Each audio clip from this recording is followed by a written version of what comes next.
तो सूत जी ने कहा, हे ऋषियों, इस पृथ्वी पर एक भयंकर दैत्य हुआ, इस दैत्य का नाम था भीम। इस पृथ्वी पर एक राक्षस था जिसका नाम था कुंभकर्ण। तो समय आने पर कुंभकर्ण का विवाह कर्कटी नाम की राक्षसी से हुआ। तो बाद में गृहस्थ धर्म हुआ। तो समय आने पर कर्कटी राक्षसी के गर्भ से भीम नाम के दैत्य का जन्म हुआ। यह वही कुंभकर्ण है, दुराचारी रावण का भाई। श्री हरि ने राम अवतार धारण किया तो रावण का वध किया। कुंभकर्ण आदि जो जितने भयंकर दैत्य हैं, समस्त दैत्यों का वध कर दिया। इस समस्त पृथ्वी को राक्षसों से विहीन भगवान ने किया है। तो उस समय में अपने इस छोटे से बालक को लेकर यह कर्कटी राक्षसी एक वन में रहकर अपने बच्चे की रक्षा करने लगी। माँ सदैव अपने बच्चों की, संतान की रक्षा करती है।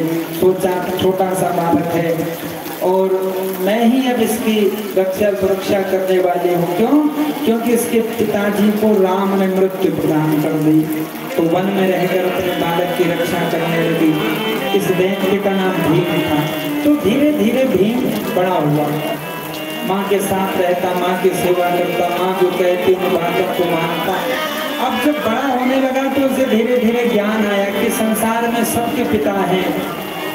अन्य राक्षस जो हैं अपने पिता का नाम लेते हैं, उनके पास जाते हैं, पिता की गोद में बैठते हैं, लेकिन मैंने आज तक अपने पिता का दर्शन नहीं किया। तो क्या कारण है? तो एक दिन अपने माँ के पास जाकर प्रार्थना करते हुए कहने लगा, सबाल एकदा भीम कर्कटी मातरम द्विजा प्रपच्छ चाखलो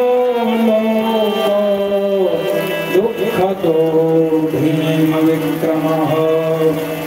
रोते हुए कहा, हे माँ, देखो मैं तुमसे प्रार्थना करते हुए कहता हूँ, संसार में सबके पिता हैं, सब अपने पिता के पास जाते हैं, उनकी गोद में बैठते हैं, उनके साथ खेल करते हैं, लेकिन मैंने आज तक अपने पिता का दर्शन नहीं किया। इसलिए मैं तुमसे प्रार्थना करता हूँ, आप मुझे मेरे पिता का परिचय दो। कहाँ है मेरे पिता? और मेरे पिता घर में क्यों नहीं आते, कहाँ रहते हैं? मेरे पिता का मुझे परिचय दो। तो माँ रोने लगी पिता का नाम सुनकर। कहा कि हे पुत्र, देखो मैं तेरी बड़ी अभागी माँ हूँ, तेरे पिता की मृत्यु हो गई है। कैसे हुई माँ? तो इस दैत्य ने पूछा भीम ने। तो कहा, श्री हरि ने पृथ्वी में राम स्वरूप धारण किया, तो इस तरह से रावण का वध कर दिया। रावण का छोटा भाई भीम तुम्हारे पिता थे, तो कुंभकर्ण तुम्हारे पिता थे, तो इस तरह से उनको भी मृत्यु प्रदान कर दी। तो हे पुत्र, तुम्हारे पिता को मृत्यु प्रदान करी राम ने, अब तुम्हारे पिता इस संसार में नहीं है। तो ऐसा जब इस भीम दैत्य ने सुना तो उसे बड़ा दुख हुआ। अब मैं क्या करूं, किससे पिता कहूंगा? जिसके माता पिता नहीं होते वही माता पिता की महिमा को जानते हैं।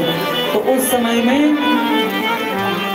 इसने कहा, माँ बिल्कुल चिंता मत करो, अब मैं अपने पिता का बदला लूंगा और ब्रह्मांड देवताओं को प्रसन्न करके, बल को प्राप्त करके इन देवताओं को सुख से रहने नहीं दूंगा। पर्वत पर जाकर कठोर तप करने लगा। कई समय तक इसने तप साधना करी। ब्रह्मा जी प्रसन्न हुए।